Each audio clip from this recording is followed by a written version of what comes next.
안녕하세요. 오늘 지적 시간입니다. 오늘 원래 넘어가는 날인데 지적 강의가 한 주 밀린 분량이 있기 때문에 그것에 대해서 지난주에 했어야 되는데 한 주간이 밀렸습니다. 여러분 죄송합니다. 오늘 슬라브의 지적의 가장 순간 히스테리 환자 책에서 원상복구라는 제목의 강의를 한번 들어보겠습니다.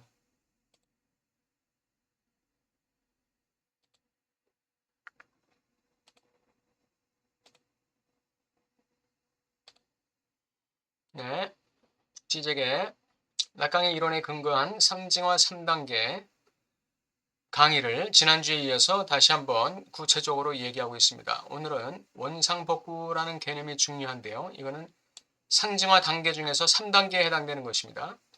오늘은 1단계, 2단계, 3단계를 좀 더 자세하게 다루게 될 것입니다. 그 중에 3단계가 바로 원상복구, 운괴시엔마큰, 이 3단계 원상복구라는 개념이 중요한 핵심 개념이 되겠습니다. 자, 첫 번째 단계, 상징적 실현, 증후에 완수된 역사와 해결 현상학적 단계에서는 사물의 사례로서의 단어라는 주제. 사물을 살해하는 거예요. 이 애매모호함, 이 현실의 고통, 정신 외상적 경험, 이런 게 사물이에요. 이런 사물을 죽이는 단어라는 뜻이죠. 이게 상징화 1단계를 얘기하는 것이죠. 즉 단어 상징은 사물의 단순한 반영물, 대체물, 단순한 표상이 아니다 이거죠. 단어나 상징은 이 사물을 단순히 반영하고 설명하고 표상하는 게 아니라는 거예요. 그것은 사물 자체다 그랬습니다. 이 단어나 상징이 이 사물 자체다 그랬습니다. 사물은 단어 형식으로 존재하는 그것의 개념 안에서 지향되고 제거, 내재화된다. 무슨 말이죠? 사물이라는 이 고통의 근원, 이 고통의 근원은 이 사물이라는 이 고통의 근원,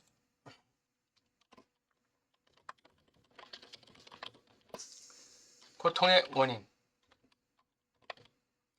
고통의 원인으로서의 이 사물은 단어의 형식으로 존재한다 이거예요. 그 단어의 개념 안에서 지향되고 제거되고 내재화된다. 이게 상징화 1단계예요. 이게 증후에 완성된 역사화예요.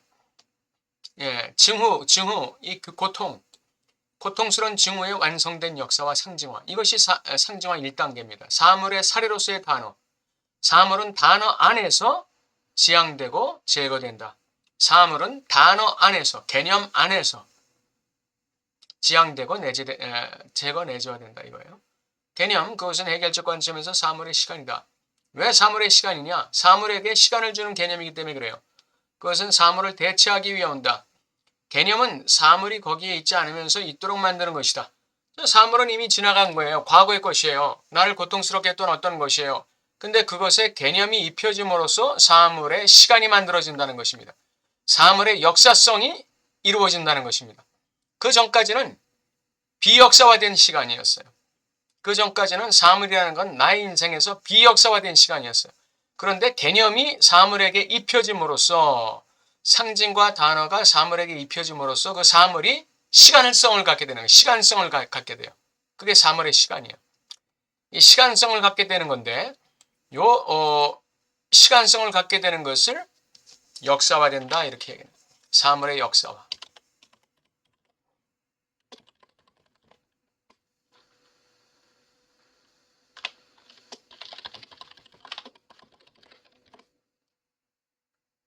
시간성을 획득하는 거예요. 사물이.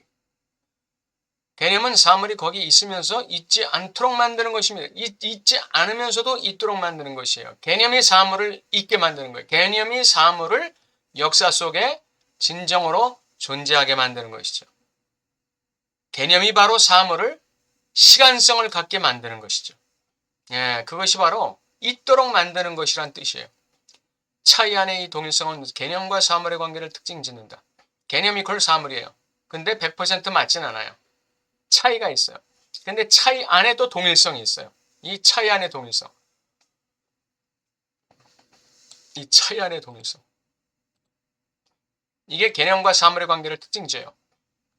동일한 것으로. 그것은 또한 사물이 사물이도록 그리고 사물이 상징화되도록 만드는 것이다. 예, 이 차이 안의 동일성.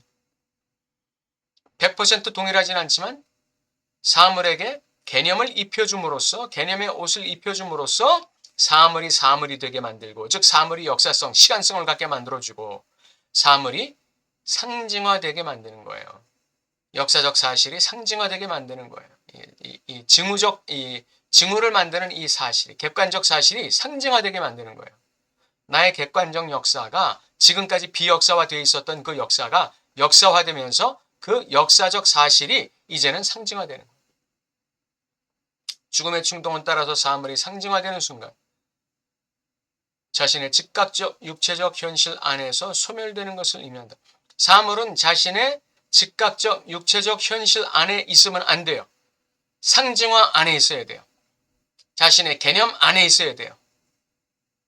즉 사물은 자신의 즉각적 현실 안에서보다 자신의 상징 안에서도 현존한다. 예. 그래서 상징화 1단계를 현상주의적 단계라고 그러죠. 예. 상징 안에서 현존한다. 상징 안에서 자신의 상징 안에서 자신의 상징 안에서도 현존한다. 요게 현상학적 개념이에요. 사물의 단일성은 사물을 사물로 만드는 이 특성, 상징화는 역사화는 개념화는 사물의 현실과 관련해 탈중심화된다. 사물의 현실, 사물의 물질성과 관련해서는 탈중심화되는 거예요. 예. 그것이야말로 즉 개념화, 상징화, 역사화야말로 시간화야말로 사물을 진정한 사물이 되게 만드는 거예요. 비역사화된 사물을 역사화된 사실로 만드는 것이죠. 즉 사물은 자신의 상징, 개념, 언어, 단어를 통해 자신의 육체적 단일성에 도달하기 위해 자신의 현실 안에서 죽어야 한다. 자신의 현실 안에서는 죽고 자신의 육체성 안에서는 죽고 자신의 상징성 안에서는 현존하는 것이죠. 이게 상징화 1단계예요. 현상학적 단계. 두 번째 단계, 상징화 2단계죠. 이거 구조주의적 단계. 주체가 구조 안에 완전히 편입되어 가지고 기계와도 같은 구조 속에 하나의 장기판에 절로 돌아가는 거예요. 이게 구조주의 단계예요. 그러니까 상상적 자아는 여기서는 소멸되는 것이죠. 억압되는 거예요. 네. 그냥 주체는 그냥 상징적 구조 안에 장기판에 조리되는 거예요. 주체에게 대타자 수준으로 자신의 욕망에 대한 접근을 허용하는 차원으로서의 상징적 거세. 예. 욕망에 대한 접근을 허용하되 대타자 수준에서 욕망을 허용하는 거예요. 예. 대타자 수준에서 욕망을 허용한다는 게 무슨 말일까요? 대타자 수준, 즉 법의 수준, 사회적 규범, 사회적 규칙, 사회적 관습, 사회적 통념의 수준 안에서 나의 욕망을 발현하라 이거죠. 이걸 상징적 거세라고 그래요. 사회적 법을 수용하면서 또 원초적 거울상 자아의 억압을 경험하면서 거울상 자아는 뭐예요? 이건 전능한 자아예요. 이거는 완벽한 자아죠. 이런 자아는 사회적 법에 저촉되는 자아죠. 이거는 억압돼야 돼요.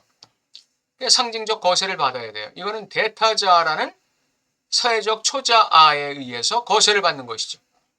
2단계에서 죽음의 충동은 그것이 주체의 상상적 체험 너머에서 다시 말해 쾌락의 원칙 너머에서 자신의 고유한 법을 따르는 한 상징적 질서와 자체와 동일시된다.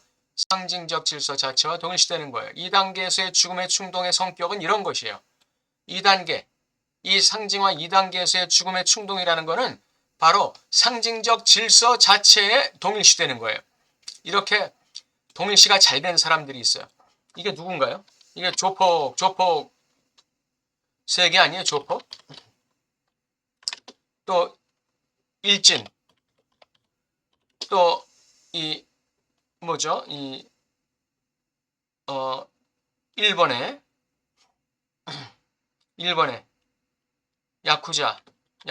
야쿠자의 세계. 이런 세계가 이런 거지. 내 자아는 그냥 소멸되는 거예요. 그냥 상징적 질서 자체와 동일시돼야 돼요. 일진, 배신 때리면 안 되죠. 야쿠자, 배신 때리면 안 돼요. 예, 상징적 질서, 이 히틀러. 조폭 치우고 히틀러로 쓸게요.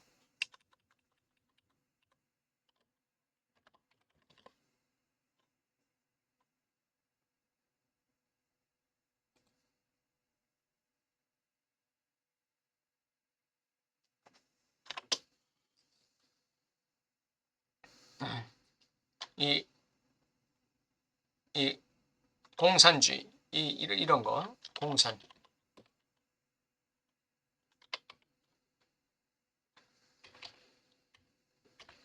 공산주의, 히틀러, 야쿠자 이런 것들이 상징적 질서 자체와 동일시. 이거는 비단 이런 것들뿐 아니라 우리의 사회생활하기 위해서는 주체가 자신의 상상적 자아를 발현해서는 안 되죠. 상상적 자아는 거울상 자아인데 이 거울상 자아는 전능한 자아인데 이런 거 잘못했다가는 사회적 법과 관습과 규범에 의해서 제재당하게 되죠. 그래서 상징적 질서 자체와 동일시되는 것이 바로 두 번째 단계, 구조주의 단계예요. 이 메커니즘은 자신의 자동 현상을 통해 상상적 항상성을 깨고 균형을 잃게 만드는 거예요. 균형을 잃게. 즉 상징적 질서는 자아뿐 아니라 모든 충동들이 기입되는 리비도 질서가 아니다. 자아가 기입되는 장소가 아니에요. 이때는 상징적 질서라는 것. 죽음 충동이 기입되는 장소. 모든 충동들이 기입되는 리비도 질서가 아니에요. 여기서는 죽음 충동은 상징적 질서 그 자체와 동일시되는 걸 말하는 거예요. 네. 자기 멋대로 살 수 있는 데가 아니다 이거죠. 그것은 쾌락원칙 넘어 삶의 한계 밖을 지향한다. 그런 이유로 프로이드는 그것을 죽음 본능과 동일시한다. 왜? 상상적 자아가 죽기 때문에 그래요.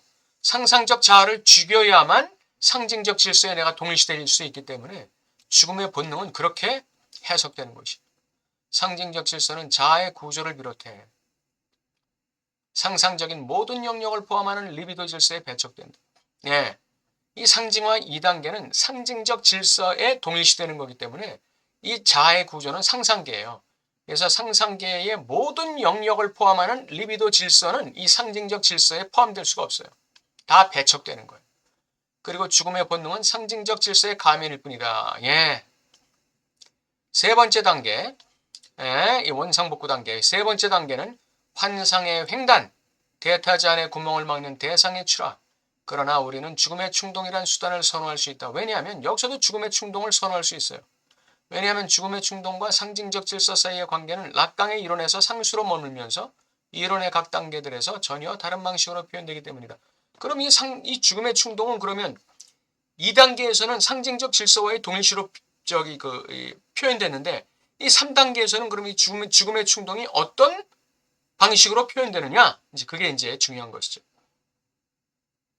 1단계에서 죽음의 충동은 사물의 죽음이에요. 사물의 죽음을 일으키는 단어의 등장이죠. 단어의 현상. 그래서 현상학적 단계죠. 제 두 번째 상징화 단계는 어떤 죽음 충동이 있어요? 자아의 죽음이 생기는 것이죠. 자아의 죽음. 거울상 자아의 죽음이 일어나는 거예요. 그런 의미의 죽음 충동이 역사하는 거죠. 그 죽음 충동이 주체를 상징적 질서에 동일시시켜버리는 것이죠. 세 번째 단계에서의 죽음 충동은 뭐냐? 상징적 질서를 넘어서는 것입니다. 세 번째 단계에서 락강은 불가능한 상징화할 수 없는 핵으로서의 실제를 강조한다. 이게 상징계의 균열이에요.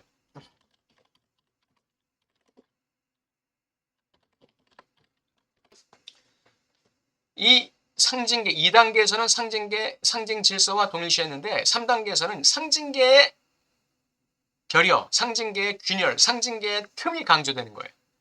2단계에서 죽음의 충동은 사드에게서 두 번째 죽음의 형식을 갖는 것의 이름이 된다. 이것을 상징적 죽음이라고 한다. 첫 번째 죽음의 형식은 뭔가요? 이건 자연적 죽음이에요. 자연적 죽음. 만물에 나고 없어지는 게 이게 자연적 죽음이에요. 인간도 만물의 하나잖아요. 만물이 태어나고 죽는 거 이게 다 자연적 죽음이에요. 이게 첫 번째 죽음의 형식이에요. 사드에게 두 번째 죽음의 형식은 상징적 죽음이에요. 절대적 죽음이라고 하는데 이거는 상징계에서 내가 매몰되는 것이에요. 쫓겨나는 것이에요. 배척당하는 것이 상징 세계에서 내가 축출되는 것이죠. 이게 상징적 죽음, 절대적 죽음이라고 하는 것입니다. 이 죽음은 현실이 기입되고 역사화되는 텍스트의 상징적 죽음이에요. 예, 현실의 죽음이에요. 현실의 죽음. 현실의 죽음. 나의 현실의 죽음. 주체의 현실의 죽음이에요. 주체의 상징계의 죽음이에요. 의미작용적 망의 소멸이에요. 이거 얼마나 무시무시한 말입니까? 주체의 의미작용이 의미작용적 망, 즉 주체의 상징계가 소멸하는 거예요.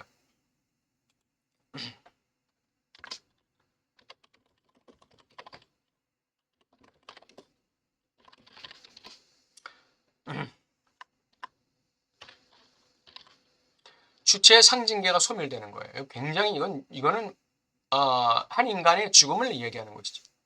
그것은 정신병적 경험 안에서 세계의 종말이에요. 이제 세상이 이제 완전히 시커매지는 거예요. 세계가 종말을 맞이하는 거예요. 상징적 세계의 몰락이에요. 말기처럼 나타나는 것의 이름이에요. 달리 말해 죽음의 충동, 이 3단계에서의 죽음의 충동은 상징화, 역사화의 과정에 의해 내포되고 열린 비역사적 가능성에 자신을 오픈하는 거예요. 자신의 완전한 삭제 가능성에 자신을 오픈하는 거예요. 자신이 비역사화될 것을 각오하고 자신의 상징세계가 완전히 삭제될 것을 각오하고 상징화 역사화의 과정에 의해 상징화 역사화의 과정에 나 자신을 오픈하는 거예요. 이 소멸 행위를 가장 잘 지시하는 개념이 프로이드의 개념이 바로 원상복구다 그랬습니다. 운게시엔마헌.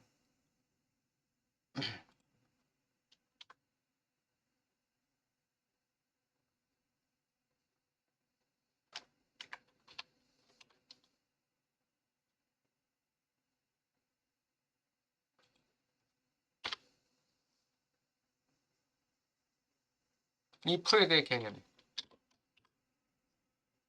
이것은 뭐냐? 이것은 이미 일어난 일을 일어나지 않은 것으로 만드는 것입니다. 예. 게쉔 하면은 일어나다. 운게쉔 하면 일어나지 않다라는 뜻이에요. 운게쉔 마흔 하면 일어나지 않게 만들다는 거예요. 일어난 일을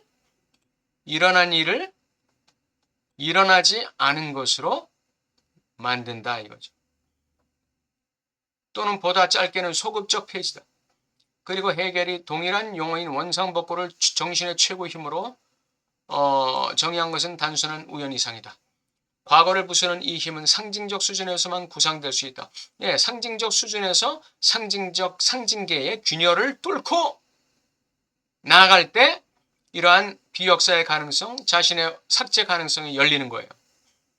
세계의 종말을 맞이하게 되고 상징적 세계의 몰락을 맞이하게 되고 의미작용, 주체의 의미작용의 망의 소멸의 가능성을 맞이하게 되는 것이죠.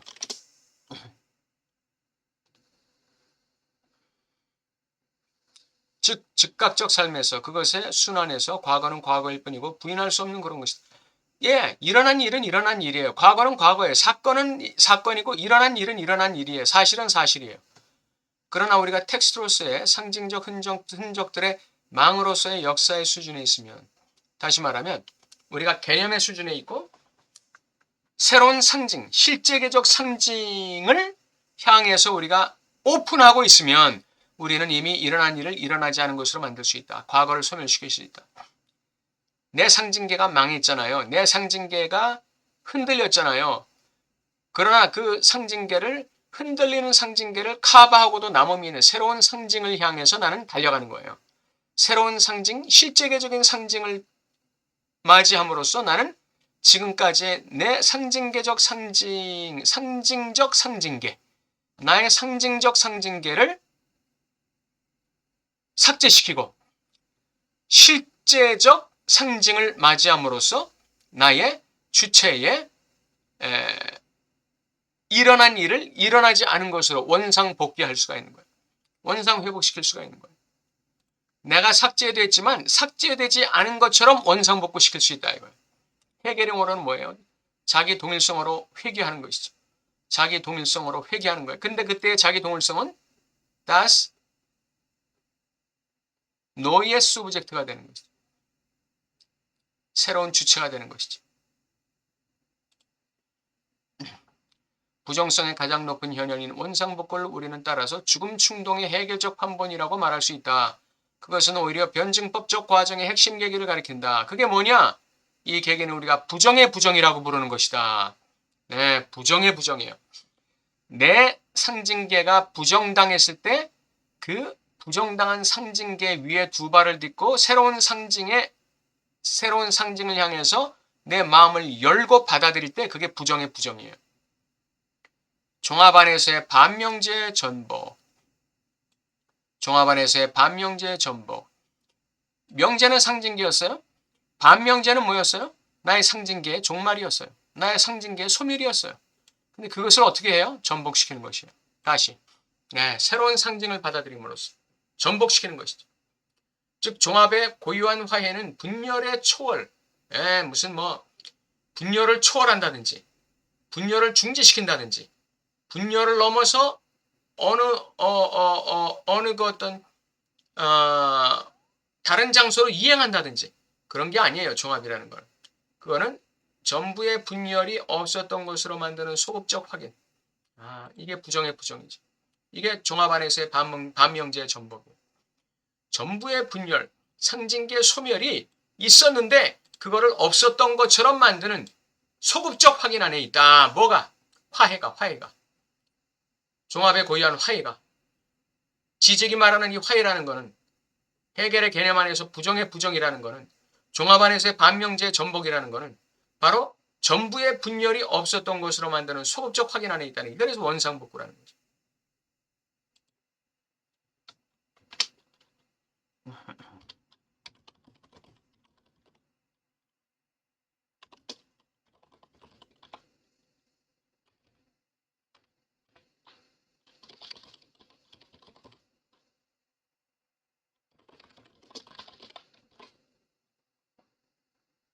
종합은 분열을 소급적으로 소멸시킨다. 우리가 종말을 완수하는 것은 종말에 도달하면서가 아니에요. 종말이 실현되는 길만을 보는 바로 그곳에서부터 이미 우리는 종말에 도달해 있다는 것을 증명하면서부터예요. 우리가 종말이 실현되는 길을 바라볼 때 우리는 이미 종말에 도달해 있는 거예요. 우리 몸이 종말에 가서가 아니에요.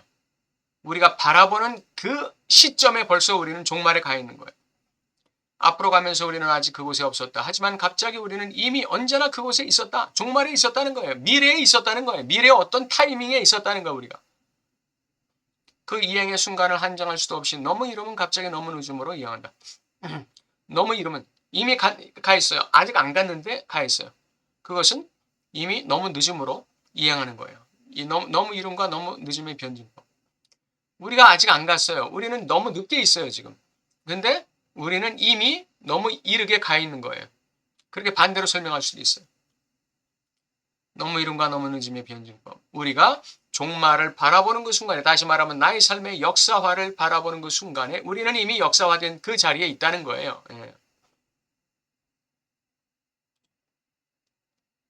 우리는 따라서 놓친 만남의 구조에 직면한다. 가는 길에 우리가 그것에 아직 도달하진 않았지만 진리의 길 끝에서 우리를 기다리는 유령처럼 진리의 길 끝에서 우리가 아직 도달하지 않은 진리의 길 끝에서 우리를 기다리는 유령처럼 우리를 향해서 앞으로 빨리 와 하고 우리를 환영한다는 거예요. 약속처럼 우리를 앞으로 밀어낸다. 그러나 갑자기 우리가 항상 이미 진리 안에 있었다는 것을 알아차린다. 그 진리의 길 끝에 우리가 이미 있었다는 사실을 알아차리는 거예요. 이게 소급적 이 확인, 있었던 것을 없게 만드는 소급적 확인이에요. 올바른 순간에 놓친 이 만남 안에서 불가능한 것으로 미끄러지고 회피하는 역설적 인연은 물론 대상이다. 대상 A가 우리를 밀어내는 것이죠. 대상 A가 우리를 진리를 향해 밀어내는 거예요. 여기서 말하는 진리라는 것은 바로 뭐예요? 우리의 인생의 역사화, 우리의 인생의 상징화를 향해서 밀어내는 것이죠. 그게 진리의 길끝이라는 거예요. 그렇게 밀어내는 그 원인이 바로 대상 A라는 것이에요. 이 대상 A가 원인이에요. 그것은 우리가 그것을 이미 앞섰으며 그것이 이미 뒤에 있다는 것이 갑자기 드러나는 순간까지 우리를 진리를 향해 밀어내는 순수한 거칠다. 대상 A는 우리가 이미 진리를 앞섰으며 그 진리가 이미 우리 뒤에 있다는 것이 갑자기 드러나는 순간까지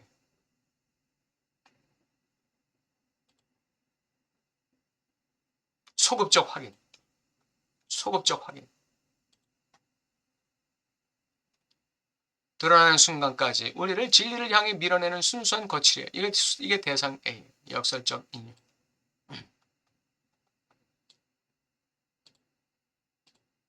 그것은 너무 이름과 너무 늦음 사이의 시차 안에서만 유지되는 자신의 고유한 시간을 갖지 않은 공상적인 존재다. 대상 A라는 것. 대상 A라는 건 공간도 없어요. 시간도 없어요. 공상적인 존재에 불과해요. 환상의 대상 A라고 말하잖아요. 그래서 환상 속의 대상 A라는 것은 우리를 진리를 향해 밀어붙이는 것입니다. 그 진리는 미래에 있지만 우리가 그 진리를 바라보는 그 순간에 이미 우리는 진리에 앞서 있는 거예요. 진리에 앞서 있는 거예요. 그리고 그것을 소극적으로 확인하는 순간 우리는 원상복구를 이루어내는 것이죠. 그게 상징화 3단계예요. 없던 일을 있었던 일을 없는 것 일어난 일을 없는 것으로 일어나지 않은 것으로 만드는 거. 이게 상징화 3단계 원상복구입니다. 과거를 부수는 이 힘이에요. 과거를 부수는 이 힘. 과거를 부수는 힘.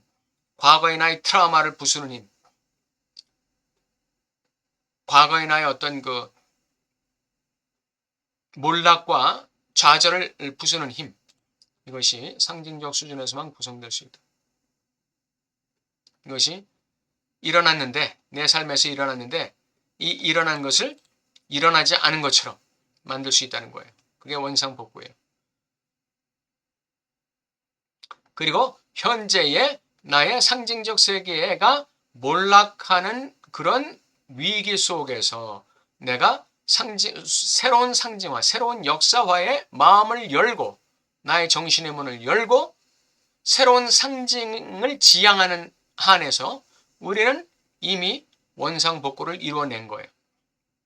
그런 사람은 반드시 자신의 삭제된 상징계를 새로운 차원에서 복구할 수 있게 되는 것이죠. 자신의 비역사화된 자신의 삶의 역사를 비역사화된 삶의 역사를 다시금 역사화시킬 수 있는 그런 그 원상복구의 가능성을 열어놓은 사람이죠. 오늘 지적의 이 상징화 단계 어떻게 이해가 되셨는지요? 예, 오늘 네, 오늘 지적이 말하는 그 상징화 단계 중에서 지난 시간에는 이제 조금 그 상징화 단계를 개념적으로 봤다면 오늘은 굉장히 구체적인 의미로 상징화 1단계, 2단계, 상징 3단계를 살펴보았습니다. 오늘 여기까지 하고 또 다음 시간에 목요일 날 지적 시간에 뵙겠습니다. 감사합니다.